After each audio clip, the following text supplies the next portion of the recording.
My stepfather kicked me out at 18 while mom was away, claiming you were an adult now, I'm not running a charity. When mom returned, she calmly said, "No, Gregory, you're not running a charity. You're receiving one." Then she exposed how she'd been secretly paying for everything while he freeloaded for years. The look on his face when he realized he had zero legal rights to her house was priceless. When my mom told me she'd be out of town for a week, I didn't think much of it. It wasn't the first time she had to travel on short notice. This time, it was to visit her sister, who'd been hospitalized. She made sure the fridge was stocked and even left a little extra cash for takeout if I didn't feel like cooking. Before she left, she hugged me tight and said she'd be back before I knew it. I didn't expect her husband, my stepfather Gregory, to be warm or fatherly in her absence, but I figured we could ignore each other for a few days and stay out of each other's way. That was usually our unspoken agreement anyway. Gregory had never hidden the fact that I wasn't his priority. He'd always acted like I was some lingering responsibility he was forced to tolerate. The guy had been married to my mom for 6 years by then, but he treated me like a temporary guest in my own home. Not cruel, just cold, dismissive, like I was using resources he believed belonged to him.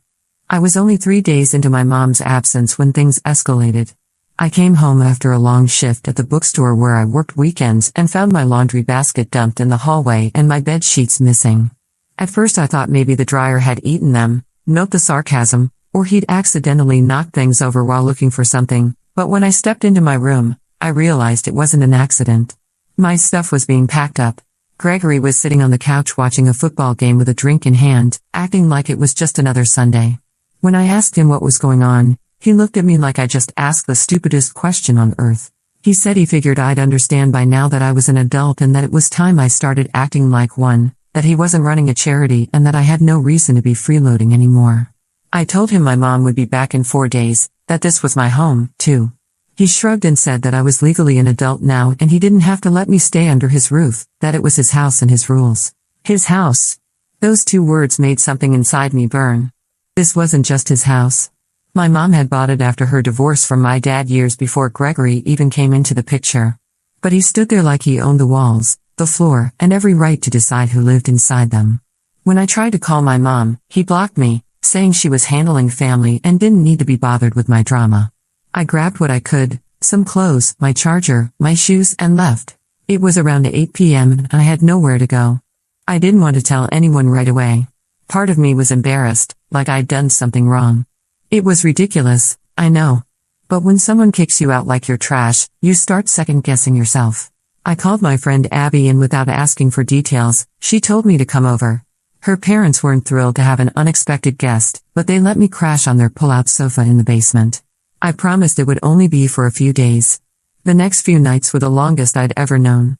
Abby tried to keep my spirits up, brought me snacks, invited me to watch movies, but every time I closed my eyes, I kept hearing Greg's voice, "You're not a kid anymore. Time to stop being a burden." On day 5, I woke up to a notification from Mom. A simple, "Hey sweetie, landing tonight. Can't wait to see you." I didn't know whether to cry or scream. I hadn't told her a thing while she was away. I figured I could handle it. And honestly, I didn't want to be the reason she rushed back or got distracted while dealing with her sister, my aunt's health. But that night after dinner at Abby's, I gathered the courage to text her. I said there was something I needed to talk to her about when she got home, something important. She sent back a thumbs up and a heart. When I walked through the doors of my actual home the next morning, Mom was standing in the kitchen. The moment she saw me dragging in a trash bag of my clothes, she looked confused and then she froze. I said one sentence. She didn't even wait for me to explain. She called out Gregory's name once, loud. He came in from the den, his usual morning coffee in hand, acting like everything was normal. He said something like, "Oh, so the runaway's back, huh?" I swear I've never seen my mom's face fall like that. I didn't have to say a word. She turned to him, asked if what she was hearing was true, that he kicked me out while she was gone. He smirked and said he was just teaching me a lesson in independence, that I needed to grow up sometime. She didn't yell. She didn't scream. She just looked at him like he was a complete stranger. Then she turned back to me and told me to go upstairs and rest. She'd take care of everything. And I believed her. But I could tell even then something inside her had snapped. I stayed upstairs like Mom told me, but it was hard not to listen in. Even with the door mostly shut, the house wasn't big, and the tension practically echoed off the walls. She didn't scream the way I imagined she would. Her voice was calm, low and direct, which somehow made it worse. I could tell Gregory wasn't expecting that. He kept trying to cut in, make excuses, twist words like he always did, but she wasn't having it. She asked him why he thought it was okay to throw her daughter out while she was away. He said I was 18 and needed to learn how the real world worked, that he wasn't running some kind of charity. That word again, charity. I heard a long pause and then I heard her say something I'll never forget. No, Gregory, you're not running a charity. You're receiving one. Silence. Complete silence for a good 10 seconds. I didn't even hear him breathing. Then came the nervous chuckle from him, followed by a very fake sounding, "What's that supposed to mean?" She didn't raise her voice, just laid it out plain. She reminded him of a few facts he seemed to conveniently forget. He moved into this house after losing his job, and she let him do that rent-free. She paid the mortgage, utilities, groceries, and even covered the payments on the car he drove every day. He hadn't contributed more than a few $100s here and there over the last 2 years while working part-time jobs he constantly quit. He hadn't even bought her a birthday gift in the past 3 years without using her own credit card. She asked him point blank what exactly he thought he was offering that gave him the right to evict her daughter while she was out of town. Gregory tried to fight back and claimed he cooked and that he did handyman stuff around the house and that he was the man of the house. But the more he talked, the weaker it all sounded. She said being the man of the house didn't mean pushing her child onto the street like she was some problem to be dealt with, especially when the person doing the pushing was living off her money the whole time. I didn't even realize I was crying until I looked down and saw the front of my shirt damp. And for the record, I cooked. This wasn't just about being kicked out. This was years of watching this man slowly chip away at her confidence.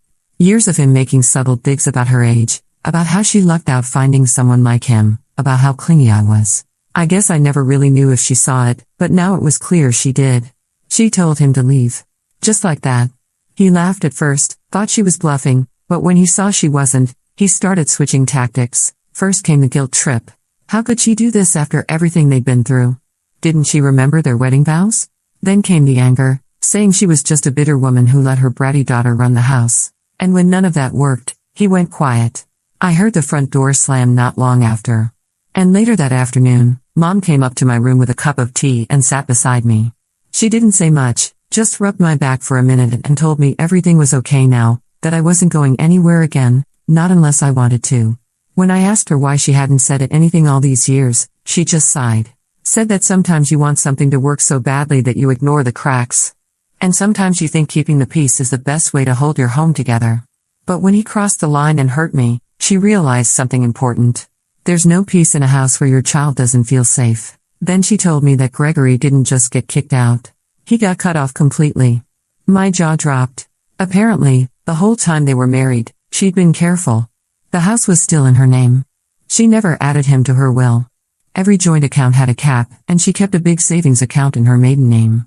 Gregory had thought he was entitled to everything, but legally, financially, he had nothing. She told me she'd spoken to her lawyer that morning to make sure it stayed that way. I was stunned, not just because of how prepared she'd been, but because I never realized how much she'd been protecting herself and me behind the scenes. For a long time, I used to wonder if she saw how he treated me, if maybe she'd chosen to look the other way. But now, I realized she was just picking her battles, and this time she'd picked mine. That night, I slept in my own bed again with fresh sheets. I didn't go to bed tense. But the story wasn't quite over yet. 2 days later, Gregory showed back up. I came home from the grocery store to see his car, actually, my mom's car that he drives, in the driveway. My heart immediately dropped, but Mom wasn't panicking. She was sitting calmly on the front porch, sipping her iced tea like it was any other Tuesday. Gregory stood a few feet away, clearly angry. But there was something different this time. Desperation. He was saying something about how this was all a misunderstanding. That he was willing to work through things if she just listened. That he didn't mean to make me feel unwanted and that he thought she'd understand what he was trying to do. She didn't say a word, just handed him a white envelope. I didn't even need to ask. I knew what it was. Inside was a copy of the lawyer's letter. Formal divorce paperwork. No backtracking, no warnings. Gregory looked at the paper and then at her. Asked if she was really going to throw away 6 years over a silly argument. She didn't flinch. Said it wasn't about the argument. It was about character, and he had shown his loud and clear. Update 1. The days that followed felt almost surreal. It was like our house had been wrapped in a silence that was finally peaceful. Not tense, not suffocating, just quiet in the way a home should be.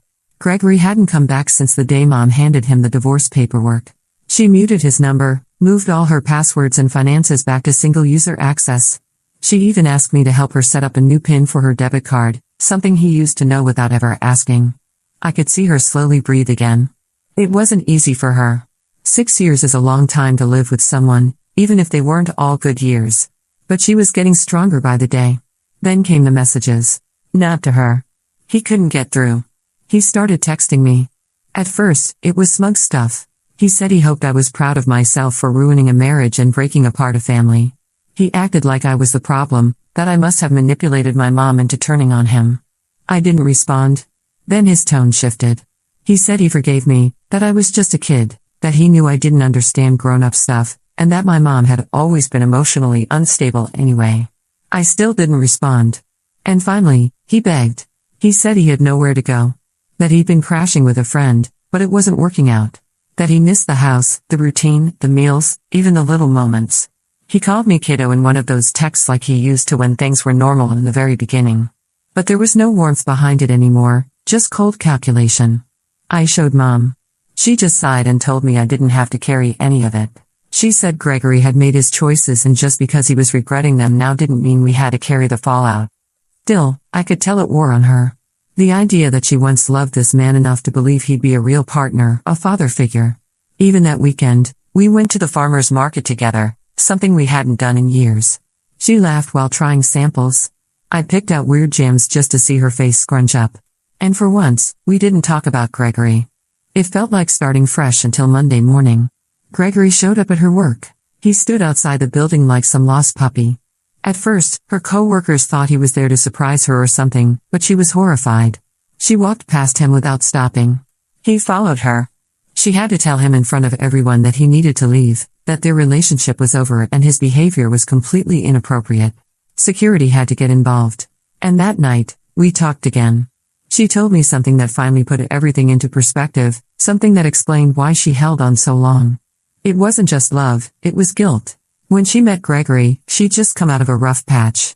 Years of being a single mom, struggling to keep up with bills, dealing with loneliness and worrying constantly about whether she was giving me enough. Gregory came into her life at a moment when she felt empty. He was charming, helpful, and knew exactly what to say.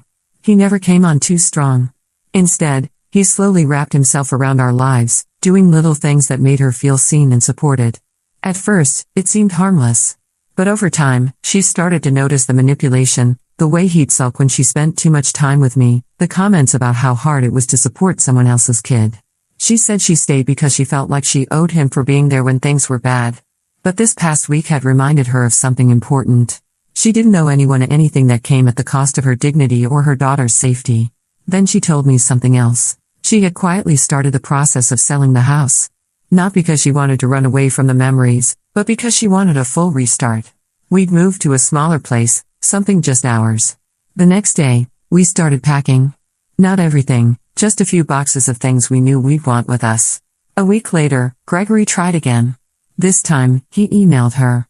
He said he had spoken to a lawyer and wanted to reassess the division of assets. He claimed he had put years of work into their shared life and deserved some sort of compensation. But here's the thing. Legally, he had no leg to stand on. Their marriage never involved joint ownership of property. Mom had protected her assets from the very start. She had a prenup he once laughed off, calling it a formality. Turns out that formality saved her everything. Her lawyer sent a formal reply. No assets were being divided, no spousal support, no right to the house, the car, or her accounts. And then just like that, Gregory disappeared. No more texts, no more emails. He was gone. It's been a few months now. We moved into a 2-bedroom place closer to downtown. It's smaller, older, but it feels nice, warm.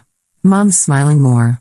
She finally joined that yoga class she used to talk about, but never had time for. I started working part-time at another bookstore near the campus I plan to attend next semester. Update 2. It had been almost 2 months since we moved into the new place, and life had slowly started to feel steady again. Our home wasn't fancy, but it was warm in the way that mattered. It had mismatched furniture and boxes we still hadn't fully unpacked, but it was filled with peace, laughter, and a lot of tea nights on the couch, watching reruns of old shows we both liked. Mom seemed lighter. There was a kind of brightness in her that I hadn't seen in years. Not forced happiness, not putting on a brave face for me, but real unfiltered joy. I knew she still carried some guilt over what had happened, but I also knew she was done letting Gregory's shadow linger in her life. We thought he would only appear when the cooling-off period was over. We were wrong. Gregory reappeared in the most ridiculous way possible. One Saturday morning, while I was helping Mom unload groceries from the car, we both froze at the sight of a black sedan pulling into the parking lot. It wasn't a flashy car, probably rented or borrowed, but we both knew who it was before he even stepped out. Gregory. He was wearing a cheap button-up, sleeves rolled, trying to play the casual card, like we'd all just bump into each other like old friends. Mom told me to stay back and quietly handed me the keys so that I could take the bags upstairs. I didn't go upstairs. I stood behind the corner wall of our building and listened. I wish I hadn't, but I couldn't help myself. I was worried about her safety, too. He started with a fake laugh, said it was crazy running into her like this, even though it was clear he'd gone out of his way to find our new place. He claimed he just wanted to check in. Said he'd been doing some thinking and a lot of growing up over the past few weeks. He said he realized he made mistakes, that he was stressed when he kicked me out, and that he reacted poorly. Then he tried a line that made my stomach turn. He said that maybe now with some space we could all be a family again. Mom's voice stayed calm. She told him he needed to leave and not come back. She reminded him that they were legally separated and only waiting for it to finalize, and any further contact would be considered harassment. That's when his mask cracked again. He scoffed and said she had no idea what she was throwing away, that people like her didn't usually get second chances with men like him. He said she was old, jaded, and clinging to some fantasy life she was never going to have. Then he said something I'll never forget.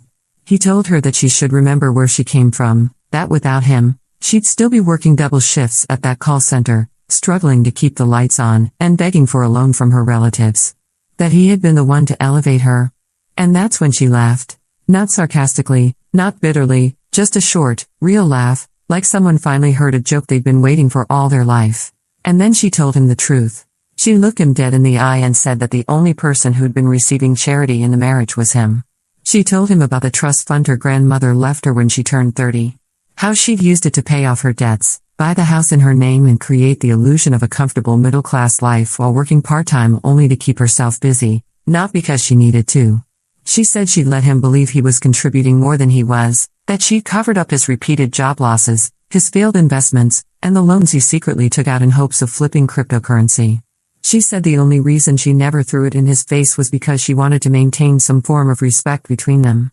But since he had the nerve to claim she was beneath him, she figured the gloves were off. Gregory's face turned a deep shade of red.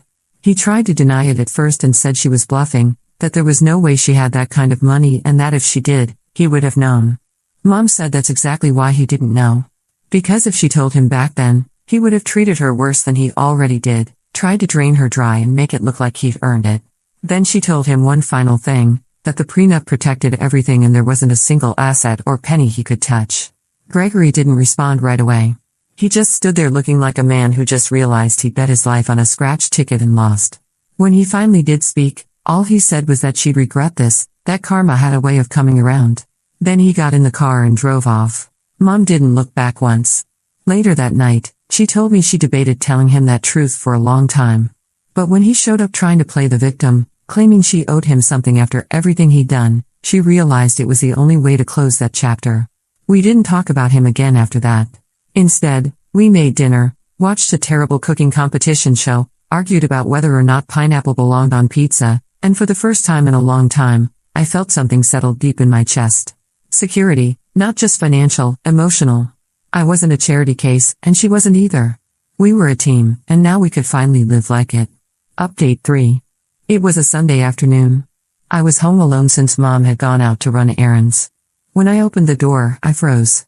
There, standing with a weathered suitcase in one hand and sunglasses he hadn't bothered to take off indoors, was my biological father, Austin. I hadn't seen him in person since I was 16. And even back then, it was more of a handshake at a diner kind of visit than anything resembling real parenting.